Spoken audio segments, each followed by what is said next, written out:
Hi, good afternoon, everyone. Welcome to this week's episode of Menu Combat. Today's a special episode evolving from the earlier episode talking about favorite monsters. I have a special guest this week to talk about favorite job classes. This is GuhreenTi, a creator and cosplayer who plays a variety of games, has a focus on narrative-driven games and their lore and their history, both in game and development. And I got interested in GuhreenTi's content on TikTok through the Final Fantasy class. The amount of depth of knowledge that GuhreenTi provided was just so exciting. And when we were talking about the idea of good jobs, you're gonna learn more than I've ever learned.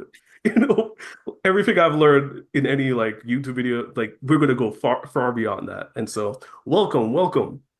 Hello, hello. Thank you for having me. I'm so excited to be here. I'm so excited to have you. And there are so many places we can start before we talk about just our personal favorite classes. I want to start with the thing that you were kind of schooling me on perspective wise. So when I used to think of job classes, I always think of like, oh, job and role, those are kind of interchangeable, those are very similar. And I remember you're like, not really. So I'd love for you to like provide a lot of the perspective that you're sharing with me about like the distinction between job and role, because I always overlap those things. Yeah, of course. So role versus class, they seem like the same thing, but they're not inherently the same thing. However, like I said before, they go hand in hand with each other. So starting with like class, right? Class or jobs. We know jobs as like a Final Fantasy term, but classes as a whole. So when you think of a certain class, like the first thing you kind of think of is like the equipment. It's because, we have these visuals that we have of certain things. For example, like an archer, of course, you're thinking of a bow and arrow. If you're thinking of a thief, you're thinking of like daggers and stuff like that. But that's not quite how it goes. Your job in class is actually determines the type of equipment your class can use. Wow. So, for example, like a bard, right?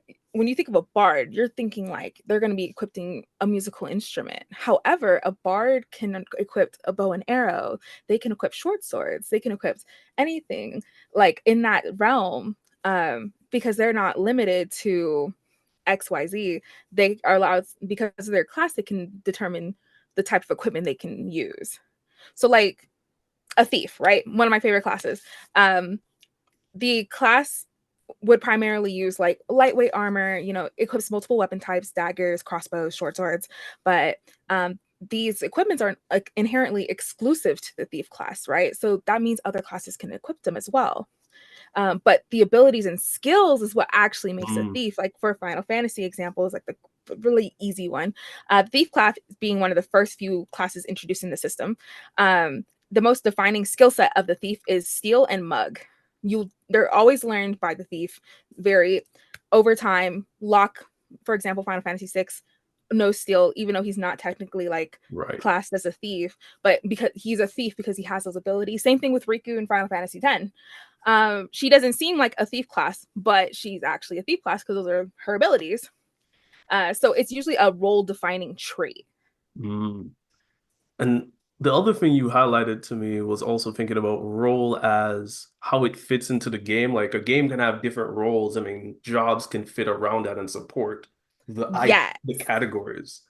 The Yeah, so if a game doesn't have inherent classes, they're usually the abilities are going to give them the role in the game. So like if you have a party-based system, for like example in Xenoblade Chronicles, in Xenoblade Chronicles 1 specifically, we're going to use that as an example. They don't have clear cut job classes. right. However, for example, we have like Ryan and like Ricky, their stats and their abilities to take aggro and stuff like that makes them a tank. For example, Charla, even though she has like an actual like gun medic thing, the fact that she does buffs, debuffs, and healing makes her a support role. Mm, And then the same thing with like Shulk. Shulk's mostly doing like your big damage dealer, right? right. Your big damage dealer, so he's your DPS. And so that's how that works in just like a RPG setting, but even in MOBA settings, like things like League of Legends or Smite or like things like that, depending on who you play, will determine where you're placed on the map and your role on the map. So that's just what makes them different is the fact that you have your class, which is what your abilities, like what you're doing, like you as a character, but then your role in the overarching Well, thing.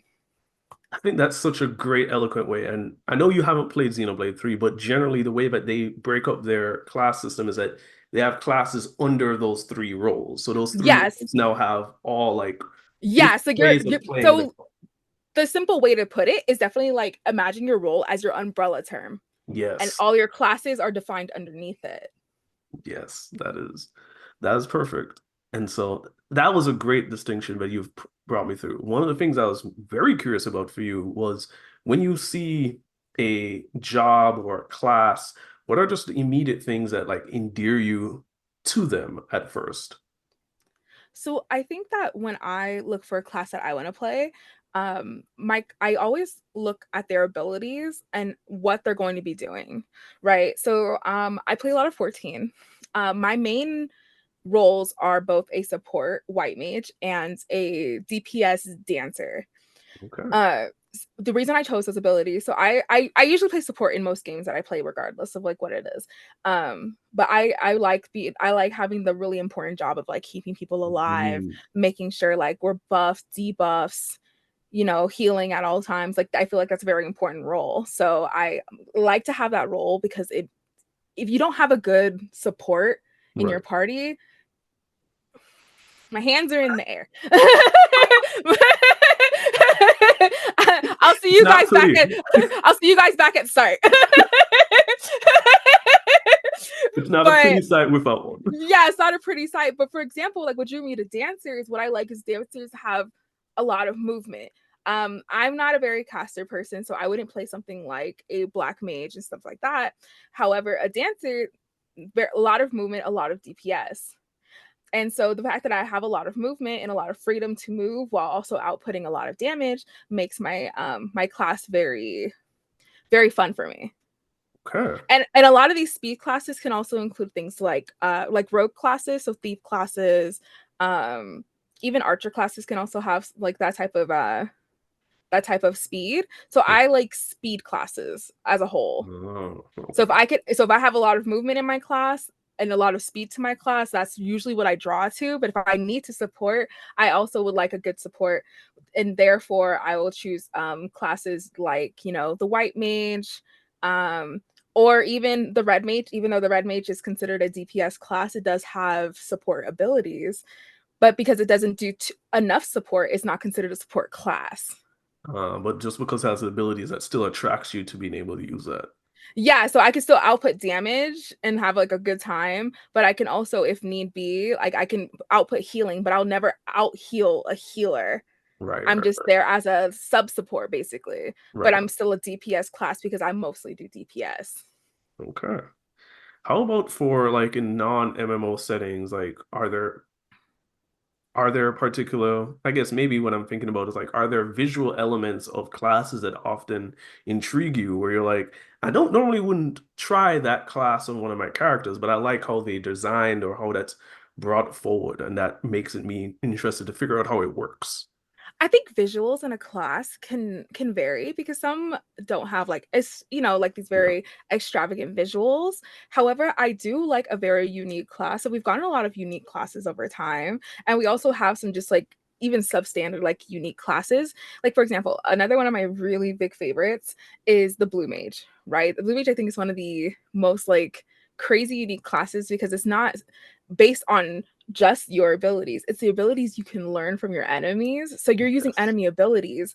And the evolution of the blue mage over time has been really crazy because you had things like 10-2, right? It's not the traditional blue mage, it's called a gun mage. Oh, It's called a gun mage, and it's a beautiful design. I won't lie, it's a beautiful design. okay. But the abilities is the fact that you're not only just a gun mage, but you also have blue magic. So Yeah. you can also have enemy bullets, which is like Oh, the oh, crazy. Yeah, enemy bullets is crazy. So your bullets are infused with fiend enemies. But oh. however, you don't just use blue magic, so you're not inherently just a blue mage. That's really clever take on that. Yeah, so it's really cool. And then like another favorite one of my favorite characters, it's a unique way that they did his character and like how his abilities work. So he's inherent Final Fantasy VI Gao. You meet him in the first half of the game, and he inherently has blue mage abilities because of course he can learn enemy abilities by sending him into the Veld, and then he'll come back to your party once your next encounter. However, his ability to learn Fiend's ability only is usable in the Veld, so in this very small Oh, specific area. So if you don't level him up and you don't like grind out that area, his use as a blue mage is almost useless. oh wow. Yeah, but he is also can be one of the best That's characters, just specifically because of the specific abilities that the enemies has and you can right. use in battle. So it goes really crazy. That sounds really cool. The thing I'm doing in Xenoblade 3, they call it a soul hacker instead of a blue maid, so it's actually Mm, that you dress in red. It's actually kind of funny. And it's the most versatile thing in the game because you can play it as a support, attacker, or a healer mhm. based on the monster skills that you've learned and the monster arts.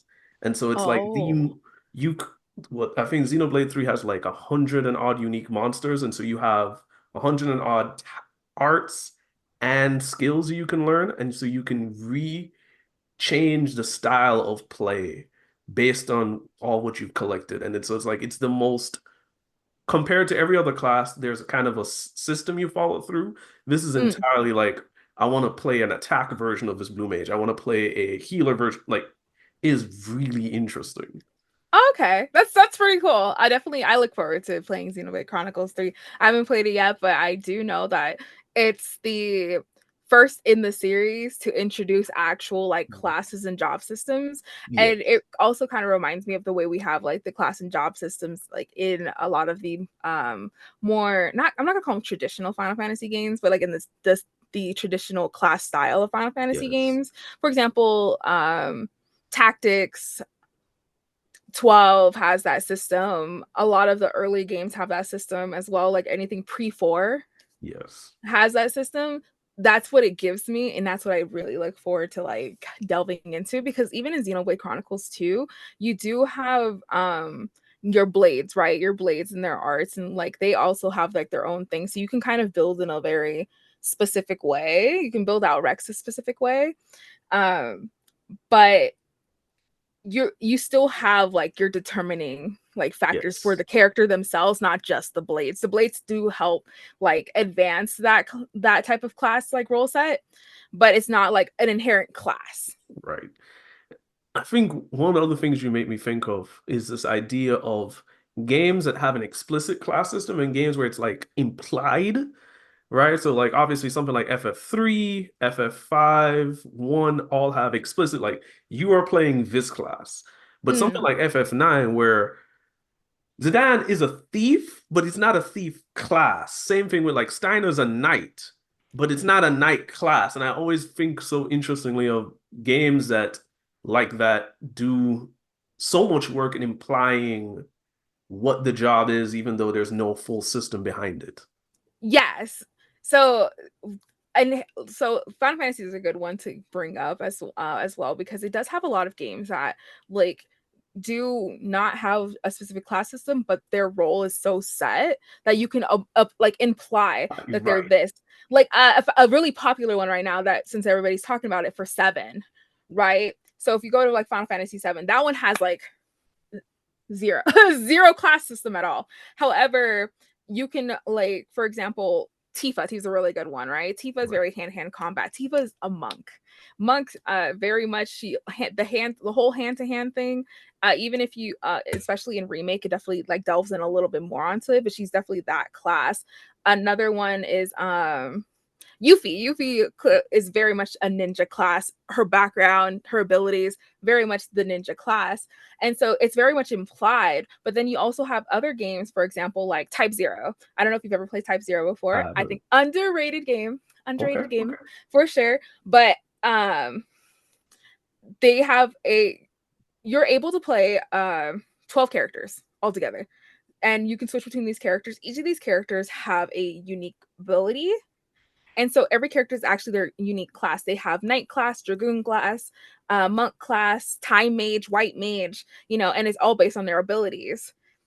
And so you can switch between those, build your party how you want to, but it's all implied. It's not like, Mhm. oh, I'm choosing knight class. You're like, no, I'm choosing first, or Ah, I'm choosing Sice, or I'm choosing eight, and and that's their names. They're named after cards. So okay. if I, yeah, so if like, oh, I'm choosing like like seven's a white mage. So like essentially they definitely do a lot of support healing and things like that. So that's how they build that up. But I think another really good one that I would like to also bring up is not even in Final Fantasy. We're gonna bring up, I don't know if you're a fan, if I'm assuming you're a fan, Kingdom Hearts. I haven't played Kingdom Hearts properly, so this is you're gonna be Oh, all yes. So you're gonna have to okay. So what's really fun is that Square Enix, in designing the organization, I don't know if you're aware of the organization. Organization 13, right? Yeah, yes. Each one of them are actually based off a job. Oh, Yes. So you have things like Zaldin. Zaldin's very much a dragoon, uses the ability jump. Sora learns the ability jump as well during the boss fight. You have Luxord. Luxord is your typical gambler. Literally, it's just that. You have the off chance of like either you're going to get hurt, a lot of big damage, or you're gonna mess up. And that's like the risk of a gambler as well. You have Demix, who is a bard, and also his nobodies are like explicitly dancers as well.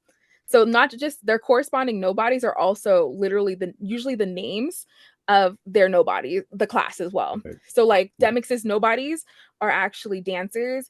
You have Luxord nobodies are actually called gamblers, and they do all have corresponding ones, but they're actually all corresponding to their class. That So it's is sick. really cool. It's super, super, super cool. Another really good one is Marluxia. Marluxia is actually like a Reaper class. Very much the Reaper class. The big scythe, the abilities that he uses, they're all the same thing, and it keeps going. Like you do have like Larxene. Larxene's nobodies are ninjas. You have Syx, who is Berserker class and has the Berserker nobodies, the worst nobodies. I'm gonna be so real with you. I hate them so much. I've never been smacked around by a berserker more than that. And so, these classes are very defined because of their abilities. Right. And it's a very huge callback to Final Fantasy jobs. That is fascinating. So I know very little about Kingdom Hearts, but I never assumed that there was a class system embedded, and that's such a fresh way. Because if I have it right, like Organization 13 are technically antagonists, so like to embed that in your full antagonist cast ensemble. That's Yeah, so it's 13 job systems, and each one has their own corresponding nobody that like Sora faces just in the general right. world. But like they're all named after their job class. That So is like when you're like for example, like when you're in Pirates of the Caribbean, you have to deal with Luxord, you mostly are facing gambler nobodies. And he very much is the gambler based on just like his ability set. that is that is so cool. I would have never. I appreciate that. That might be the most fascinating thing that I've learned today. Yeah, it's pretty cool. And what's also really cool is that before Reapers were introduced in Final Fantasy, they actually first appeared in Kingdom Hearts. Oh And then we wow. got Reapers in Final Fantasy later. That is wow. So that's the debut. Yeah, so that's really the debut of the class for like going into like future Final Fantasy games. Because the Reaper's not a really common class, but it was definitely introduced a little bit later, especially in 14. It was introduced, I want to say, between either Shadowbringers or Endwalker. It's one of those two.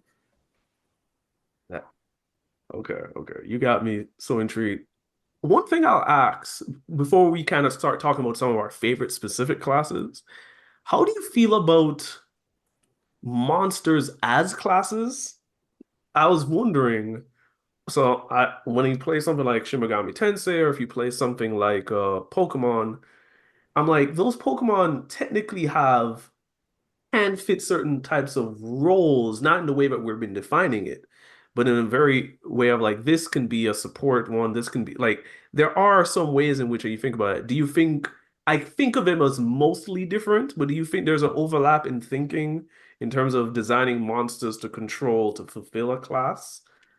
I think that for Pokemon it's a little different because you Right. can Pokemon, it's they don't really inherently have a Yeah. class and they also don't inherently have a role as Oh, well. right. It's just they have their own weakness like triangle. Right. So they have more of a this is stronger against this, but this Yes, is man. weak against this, but it's never inherently like I have to only use this for Right. this. Like there's some Pokemon that can use certain moves to buff like Yeah, themselves or like that's or never, but it's not like in a way that it has a role because right. it's they could be so many things at once. They're like individual. Yes. However, in something like, for example, like Kingdom Hearts is another good Yeah. one. Like it's very set, Hmm. like set in stone. They can you enemies I think can have like their own classes. I don't think they really too much have a role system because they're usually the random encounters, right? But they can have a class. That's They definitely can have a class, I believe. yeah, that makes sense. Yeah, that just came to my mind because I'm like thinking about something like Dragon Quest V where you end up having monsters a part of your own party, and I was like, are those considered class? Well, you're right. Like they're their own unique thing, separate for the most part. Yeah, and the way you build, your team is usually like based on like strength and like Yes. your ability sets and stuff like that. But you can also build like really funny things and not really be affected by it because there's not like a specific role you have to fill in. I could Yeah. be funny and be like, I want an all Caterpie thing and Yeah. just have like level 100 Caterpies for whatever reason and go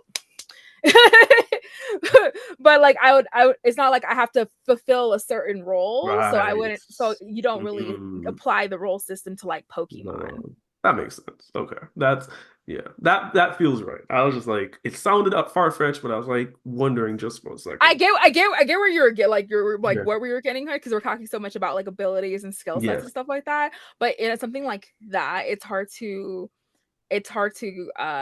place them in a role because they're Oh, not fulfilling something. yes. You're just kind of adding something to your party because you like Right. it, and it's really based on your strength and your leveling at that point. It's not really based on your skill set. Well said. Okay, that brings the clarity. And so I'm thinking for our next part, we'll go back and forth between some of our favorite classes that we like. And Mm-mm. so I'll say one, and then you'll say one, and we can go back and forth.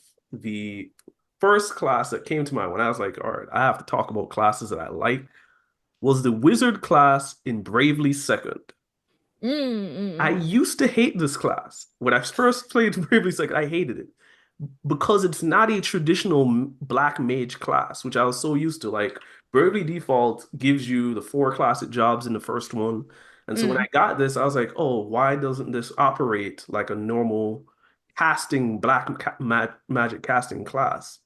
But Mm-hmm. instead, it modifies your magic. And so it becomes a great support class to when you have more black mage abilities, you can literally turn cast like a Faraga as a dart or as a hammer or as a needle, as a blast or like and so it's changing the property of your magic. And it becomes so fascinating. Like you can cast, for example, there's a moment where you can use re-raise as a mist.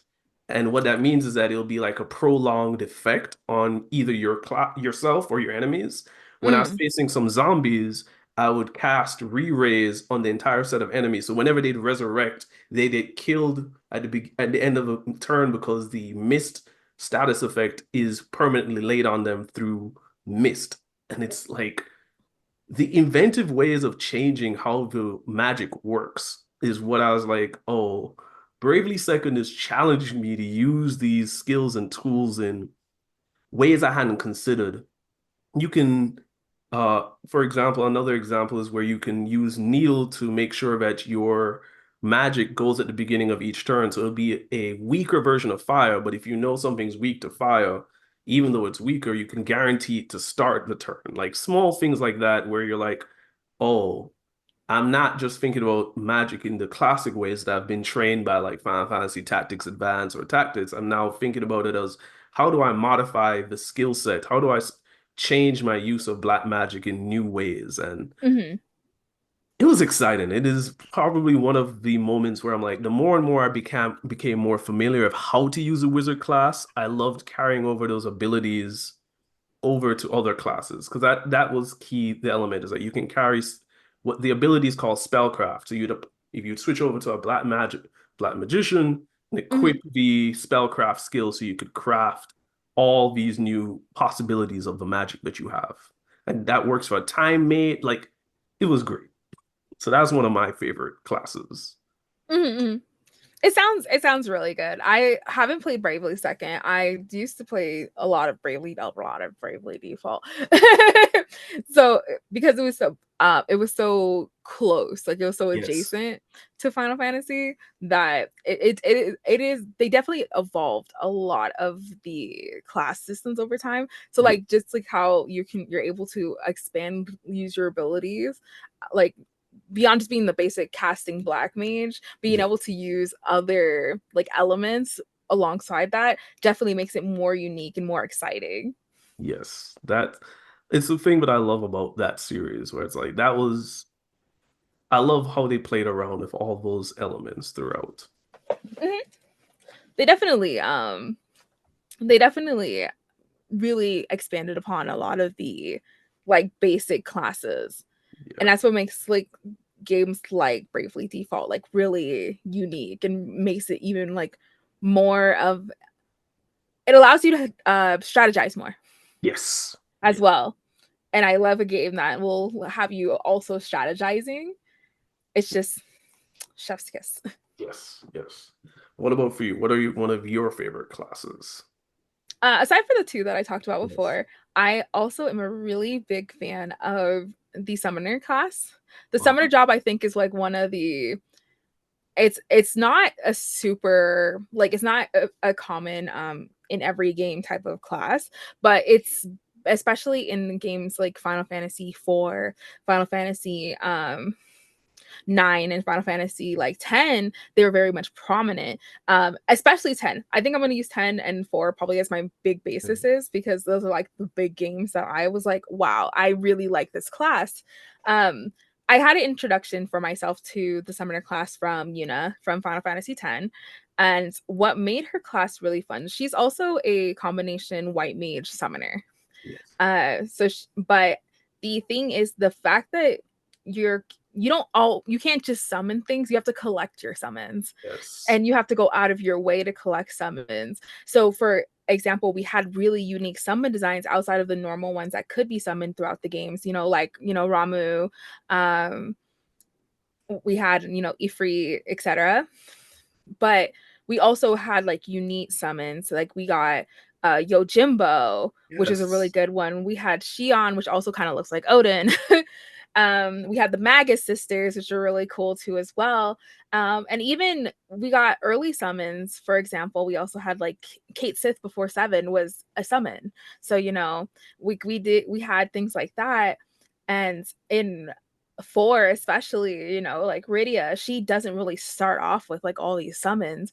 Like you literally have to go out of your way Yeah. through trials to get summons like Leviathan, Bahamut, and things like that. And that's like just that journey to building yourself up as a summoner like makes like the journey even more exciting because then you have a whole new ability, a whole new skill set, a whole new way, almost even similarly to Pokemon, Yeah. like these summons also have their own weaknesses and stuff like that. So you have to really plan out how you're going to use and maximize like your summon for like the betterment.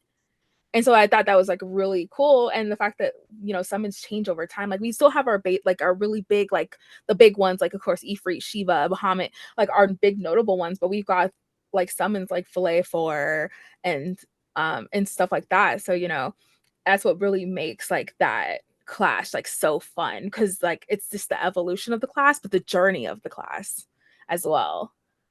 I- you get at such a good element where it's like part of what makes jobs interesting is like the extra work sometimes you have to do to make it become what makes it special. Like Yeah. that, yeah, that you got me thinking. Side note on Golden Suns, where you equip Jin to gain certain classes, and you can literally summon things based on the Jin you've collected. but that de-equips it from you, which changes your class. Like, yeah, you got me thinking about like even something like that where the collection system affects your summons and the Mhm. collection system affects your job that you have available. Yeah, and there's also like there's other classes as well, or just even like game sets. Like Yeah. 10 2, I think is probably like one of the ways. If you're not using a class, or even two also kind of has that leveling system. You're not using something, Yeah. you're not going to advance that. Yes. You actually have to journey with each class. You have to journey with each ability. And that's what I really like. I really draw myself to the summoner, because the summoner, in almost any sense, like if you're trying to gain a summon, you got to go through a journey. Like it is always a pilgrimage from point A to point B in order to become the better summoner. Otherwise, your summons don't do anything for you if you're not going to be willing to take that journey.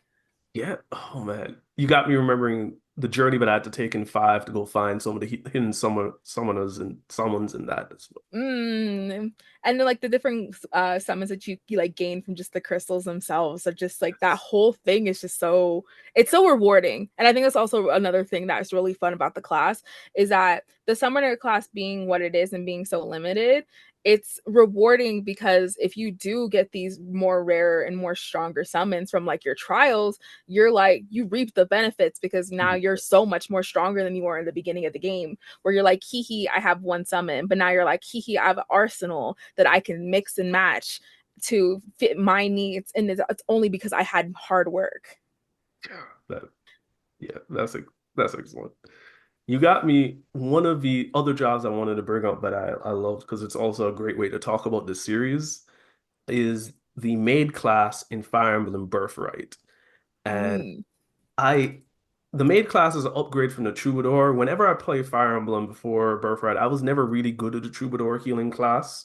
mm, But I use it to mend but what I've always liked about the maid class is that because they get the elements from the ninjas and pair that with healing, now they're able to do some damage, but they have now a nice debuff element, made the pairing system in Fire and Birthright so great, where it's like now they can complement people both in terms of attack, buff, and if I need to heal, they can do all of that. It was such a it's one of my favorite classes are in Fire Emblem overall, like just out of like the use of that you get out of it. yeah, and it's really cool. I think Fire Emblem does introduce a lot Yeah. over time. We talked a little bit before we started about the Troubadour class and how it initially was a D&D class. And then the D&D class, a Troubadour was a variation of the Bard. High charisma, high dexterity, high constitution. So when you play games like Fire Emblem, the Fate series, and also as well as like Xenoblade, because Xenoblade also has a Troubadour class. They're healer classes, so the evolution from being like a Bard class to a more clerical class is actually just so intriguing to me. Yeah.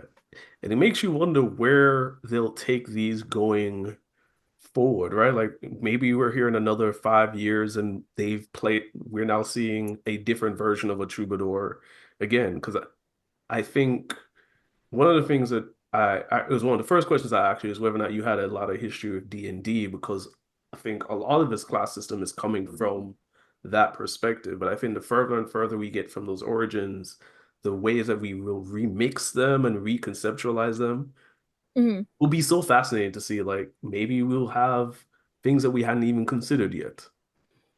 Yeah, and what's really cool is that just in Fire Emblem alone, like the Troubadour has evolved so much, because initially the Troubadour was introduced in 1996 in the Japanese only release of Fire Emblem: The Genealogy of the Holy War. Um, and they also appeared in Thracia 776 as well. However, going forward, they wouldn't really be as much of a healer role, because they end up starting to be replaced with actual clerics and actual priests and things like that. But their class changes.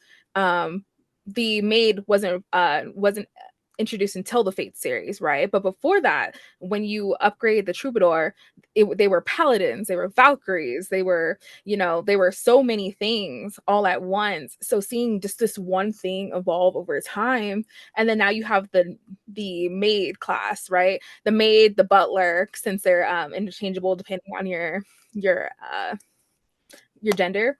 Um, you you have them intermixing even more classes because they're now not just a clerical class, but they're also like a ninja class. And so Right. their abilities change. And so now you have a more unique class set with that takes so many different parts of classes and like melds them together, which is why I like games like Fire Emblem and like Bravely Default, or even games like Dragon Quest. Also, like you can mix and match like your Yes. classes to really create something new. No, that And so I'm really curious on how like future games will keep evolving like the mixing of classes as well. yes. And I always think with games like this, one of the critiques that you often get is that they're because it becomes so systems based, folks get very overwhelmed by the options. Mm. And so I do wonder as they give us more and more permutations, how do you find ways to folks to easily understand what these new classes are? I think I think if you overcomplicate a class, it gets a little too overwhelming. I think if you take a class, even if you bring have a unique class, if you give them a very select skill set and a way to evolutionize like throughout the game, like Okay. just grow your skills over time, I think it'll be easier for people to kind of understand like their roles in the game as Mm, well. Because if you just have a bunch of classes and you don't know your role, you're not going to advance like right. very far, especially at least in party based game systems, Yeah. right? But if you understand your role and you understand your abilities, you're able to perform better in your role. Yes. That So I think you have when having clarity in your classes makes for you to have a better game. yes. I think that's the hardest part of these kind of games to like streamline it to make it clear and make it effective for growth. The Was there another class you wanted to highlight? And if not, I have another question I was going to ask to kind of close us out in this discussion. I do want to talk about one specific class. It is a very, very, very unique class because it only appears in one game. Okay, okay. And it appears in the international version and HD remaster of Final Fantasy X-2, and that is something called the Festivalist class. Okay, okay. So the Festivalist class is very much it kind of sounds like what it looks like. They're festival goers, but the thing is though is that their ability sets are pretty unique because they do damage. They very much do DPS damage. However, they also have the ability to kind of have support as well for themselves. So they are able to cast abilities, things like regen, having like proofs, so like slow proof, stop proof, walls, things like that, but also having like unique abilities and also as well as unique animations Yes. that help them do like crazy damage. And they don't appear in any other Final Fantasy game. It's very much strictly to Final Fantasy X-2. However, I do think that it is one of the most unique and really fun classes because it's a class that's also very usable. Mm, So it's not like a throwaway right, class. right. Like really effective in its. Okay. Yeah. So, like, for example, when you get the class initially, right, and you use it, you're like, this class seems silly because they're dressed in like little, like, almost like traditional, like Japanese, like festival wear. You have some like Yuna's in a kimono, you Mm, have some, like Pains in like traditional garb, has like the mask. And they'll also have like traditional little things that are usually found at festivals. So, like giant fans or like sometimes the goldfish from like the games that you play and so on and so forth. And they use that in battle. So oh, and so their abilities are also actually more based on like their what they're equipped with, but they're not actual equipment. okay. It's just literally within the design. And so I think it's a really cool and unique class that they introduced because it's not a useless class either. It does a lot of you can a lot of guard, a lot of support as well as a lot of DPS. And I think that the fact that it's limited to just one game is a shame. Mhm. Now, you talked. you brought up something when you're highlighting how Yuna wears the garb and how Pain wears the garb. That's the other thing that we don't mention a lot with job classes is that, ironically, those are the games in which that the main characters demonstrate their personality in the different ways that they wear a jobs element. And so, like, when I was playing five, when I was like, oh, Galuf wears it in this way, or Bartz wears it in this way, or even in Bravely Mm. Default, where I'm like, oh, Idia will wear it in this way, and Ring a Bell. It's just such a nice way where you're like, you know what the standard is, but everybody's wearing this outfit to kind of represent their personality. And I think that's one of the underrated elements of what job classes allow you to do. You get to see new versions of whoever your favorite party member is and see how they Mm. express themselves with it.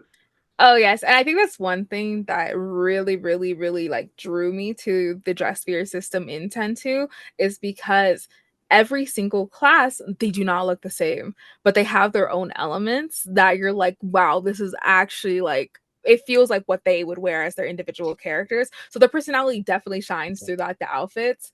And I think that it's probably in the most unique way that it's done in just this one game compared to all the other games. Like you do have like the sprite ones where they put everybody in their respective suits and stuff like that. So you do see like the little minor differences in the sprites. But when you want to go like up close and personal with like how like extremely detailed that they put into these costumes, like each person looks different and vastly different, but it's according to their character.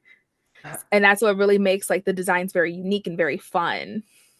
You might have single-handedly made Final Fantasy X-2 go up my Final Fantasy playlist quite a lot. I'm so excited. If you play 10, I think 10.2 is the perfect after years game. And I say after years, this is very much like a little bit off topic, but the game is not meant to be a new adventure. The game is meant to follow a story. So very much like Clan Ad after years, it's that. Okay, okay. So it's a nice epilogue. It's very much a nice epilogue with some drama. All right. You got, as I said, I wasn't sure whether or not I wanted to play 10-2, but I think the things that you highlighted fall in line with all the things I've described that I just love here. So Oh I'm yeah, quite and like excited. I think that the combat system and the class system just alone makes the game worth playing because you will have so much fun because you can build your party however you want, and you also have spear grids which will also give you um buffs, advantages, Right. and even like ability buffs as well based on like the classes that you put on there. Okay. So it makes building a party really fun. And then you can also assign like it also helps you assign your roles as well because you can like add roles to your party, but you also don't you're not limited as well Mm, because so you can really build like if you wanted a pure DPS class, build pure DPS, but like if you want a very balanced class, like the classes do fall under an umbrella role. So like if you're going to use a white mage, if you're going to use like a songstress and stuff like that, they're going to be your supporting roles. And if you want to have support in your party, but then you want to have something like a high damage tank, you're going to build like you're going to bring a dark knight and you can like dual dark knight with like one support and you'll be fine. this is all speaking very much to my heart. Okay. You got me. So if you really like if you so I think that if you really want something that like has a lot of buildable character, like just outside of the story, outside of the characters, outside of anything else, like just the combat alone and how you're able to build and customize your party, it's definitely like it's definitely going to be just that. And the way you build your party as well over time is that depending on how often you're using these classes will depend on the new abilities they learn and how the class itself grows and its usefulness later down the line. So if you're not building it up but you're trying to use it late game, you're not going to really Gonna get get it. like the maximum like Right. use out of it. But if you're constantly like changing and using them over time and like gaining all these abilities and late game you can really build like however you want to, or you can build silly. That, And that's in the some, same way that a summoner works, you can also get optional oh, classes as well. So you can do certain missions that'll give you optional classes. Things like, for example, like Lady Luck is their version of the Gambler, which isn't found in very many games. Um, but you could get something like that as long as you know you do specific side missions for it. Otherwise, you can go through the whole game not having certain classes ever. wow. Okay. Okay. Oof. I'm gonna So two things. I'm gonna make one more mention. I'm gonna mention the game. I'm not gonna go fully into the class of the game, but I'd feel remiss not to mention it. I love Final Mm, Fantasy Tactics Advance. That's like one of my favorite games ever. I love the class system, and I just want to highlight the ninja ability. It takes 999 AP to get, but it gives you double sword, which means that once you get that, taking that to any other class is such a fun thing to do. I just have to mention mm, that there's a lot of other great classes in that game, but you're talking about just an ability that I love. But I was like, if I want to be OP, that I make sure I go out of my way to get that. Uh, but I wanted to know if there's anything you want to say as about classes and jobs that you don't think that we've covered yet, before we fully wrap up. um, I think that just understanding the difference between them all. Um, I didn't mention it. I talked briefly about this, but like it's your abilities do matter when you're classing yourself as a build, and if it's especially if it's very not specified. Like a good example is Skyrim, right? Skyrim, you can build your character however you want to, but if you're trying to build a specific type of class, you're going to focus on these specific abilities. And like I think a lot of people, my favorite thing to build in Skyrim is the thief, right? But when you're building a thief, if you're not building things like your sneak, like your speech, pickpocketing, lock picking, things like that, you're not going to achieve thief class. Hmm. And so it's not really like a role because you don't really have a role in Skyrim. You're yourself. You're doing what you want to do. But if you're wanting to build a specific type of character, like if you want to build a mage, you're going to focus on mage abilities. If you're building a thief, if you're going to focus on thief ability, if you're going to focus on, anything else, you want to make sure that you acquire these abilities to make that class. That And so once you understand like your difference between your class and your role, it makes building your characters and playing and putting parties together and stuff like that like a ton easier. And that crosses all kinds of game, whether it be tabletop, whether it be RPGs, whether it be like online games, MOBAs, etc. Like once you know what you are, it makes your class a lot easier, or it makes your role a lot easier as well. Even if in role-less games, if you yes. understand your abilities, you understand your role.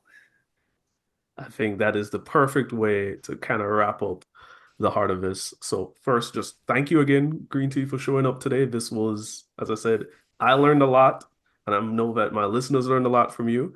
If they wanted to find you, follow you, where would you want them to go? What should they follow?